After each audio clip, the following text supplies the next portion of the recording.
Do people ever actually change?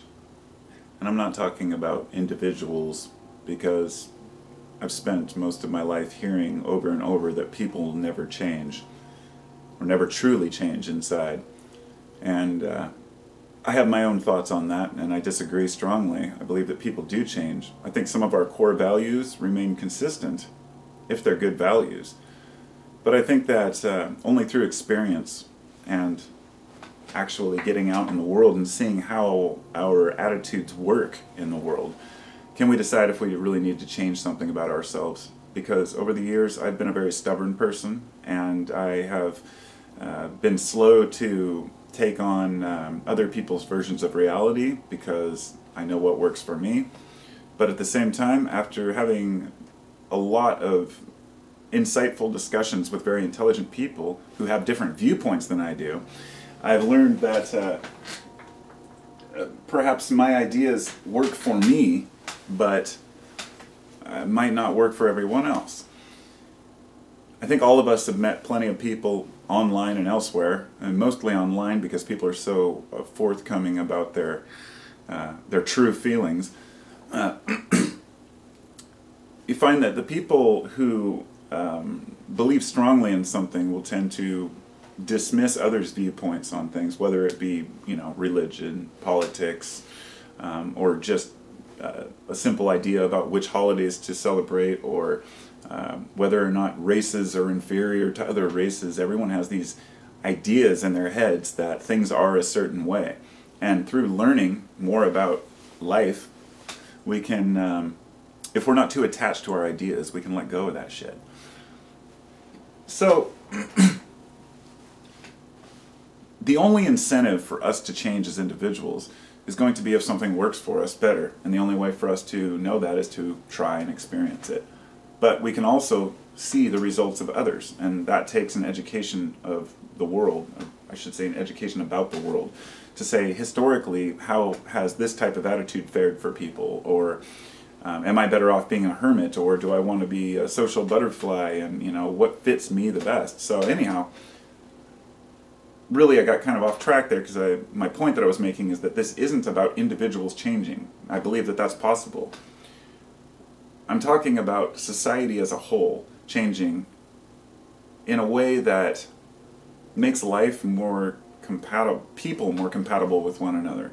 In other words, growing up as a species.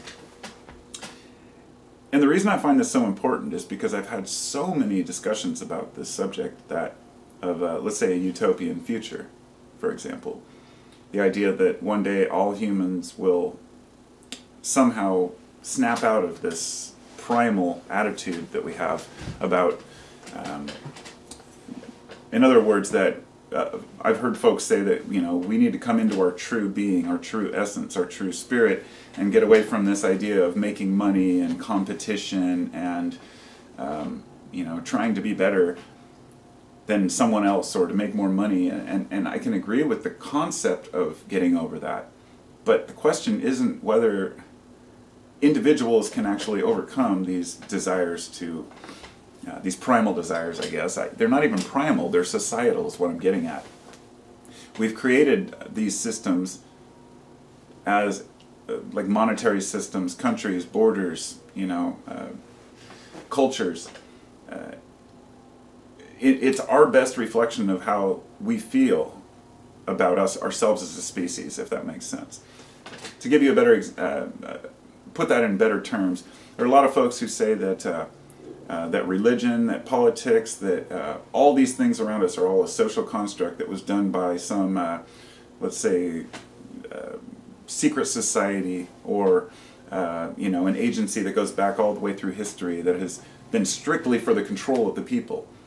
And I find that complete bullshit, because we are the ones who have decided and agreed upon these things as not as the best way, but the best way we know how at the time. A good example would be money. I've heard people say we should just abolish money. Say, well, then how do you exchange anything? You know, the whole point of money wasn't to try to, you don't invent money to take it away from people, you invent money as an exchange rate. It's a promissory note. It was literally writing a note of paper that says, I owe you 2 chickens for this hog head, whatever it might be. Well, over time, the whole system has become so complex that we feel like we don't even belong in it anymore.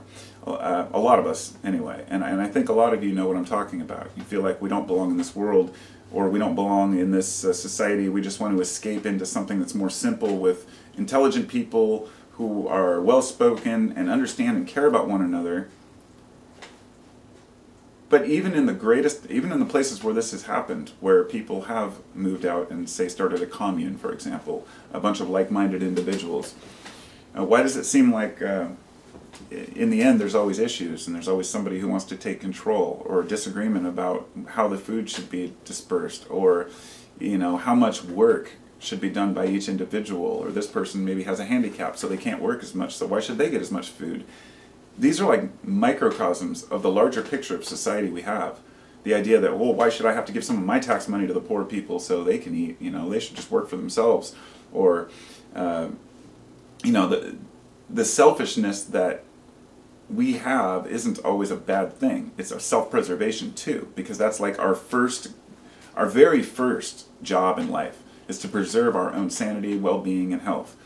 And I think a lot of us know that it's a great feeling to give and to share and to help others. But if you're not taking care of yourself first, then you can't do any of those things. So what I'm saying is selfishness is something that's consistent within all people, if you know what I mean. It's not like it should be.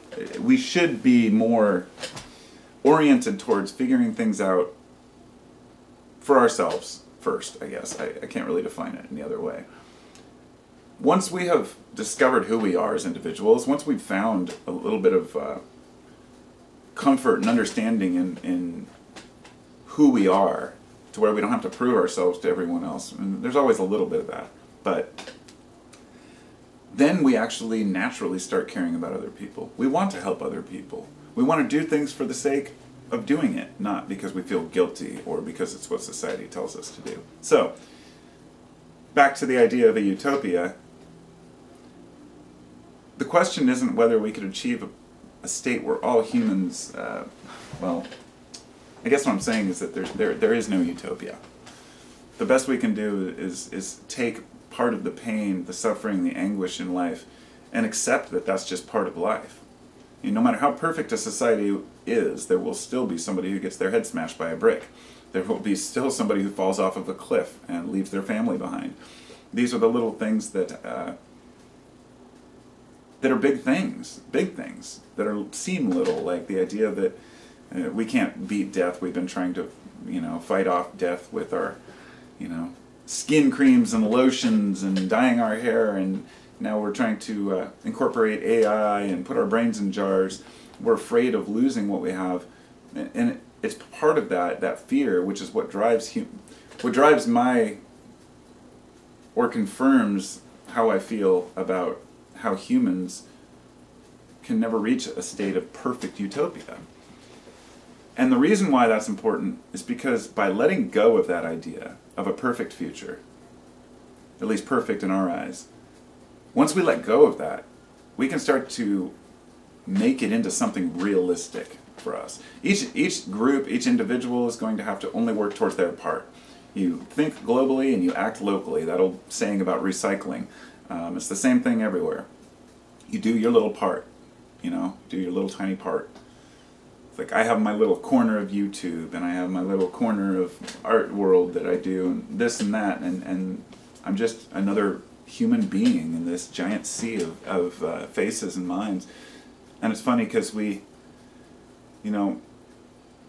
so many people want to be recognized for their achievements, and we look at that as somehow a bad thing, as if like, well, you should be humble about it, which is true to an extent too, but it's also the pride that people take in their achievements that have created so much incentive to build, to invent, to create. The idea that anything could happen, that we could come up with the craziest new invention tomorrow and it could just change our lives forever. But we've learned that, and this is an important thing I think, is no matter how crucial, no matter how amazing of an invention we come up with, there's always going to be a nefarious tendency and a way to use it in as a weapon or negatively. So I guess it's been kind of a ramble here, like usual, but I was trying to get to the point of letting go of building this perfect future because we don't know what perfect is. Because we don't know what nature wants out of us, if anything. And we also haven't even discovered how we can best mirror our purpose on this planet, if there is one. And I'm not talking about a spiritual purpose or some ascension to some spiritual realm, but rather, even if everything's by chance, all mutation is random, and life just popped up on Earth for no reason whatsoever, every animal has a niche. And the question is, what is the human niche, and what are we here to do? What should we be doing? Not for the sake of any other entity, but for ourselves, you know? So we can live the best lives we can as individuals and as a society. So, talk to y'all later. Hope you have a wonderful day. Be safe, be well, be kind. Late.